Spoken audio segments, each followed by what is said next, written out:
So the moral of that story that I wrote in the book was sometimes we're carrying excess baggage and it has us off balance. I wrote a chapter in that book called Are You Carrying Excess Baggage? Are you carrying excess baggage? And what it was, I was sitting in the airport, sitting on an airplane in Philadelphia, I believe it was, getting ready to travel somewhere some years ago. And we sat there at the airport runway for a while. Then we went on the tarmac, sat out there for a while. And the pilot would come on and say, hey, we're waiting for clearance from the tower.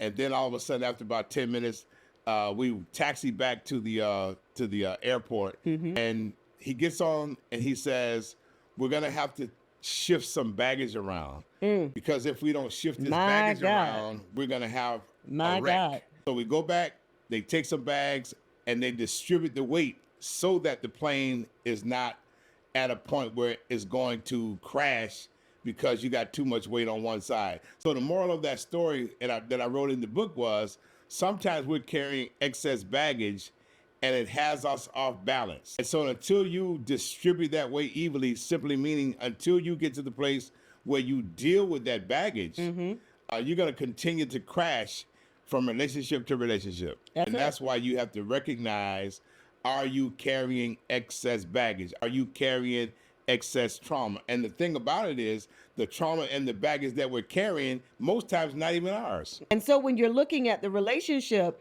you're trying to figure out, why is he just like the other one? Well, is it that they're just like the other one, or is it you having to deal with the baggage, needing to unpack baggage, needing to work on it, needing to do the work on yourself to be able to show up as a healed version of yourself? And that's why it's so critical to get help for your baggage, for your trauma that you experience, because if not, you'll carry that into a relationship trying to figure out why is it not working, or better yet, why is it not as flourishing as it could be.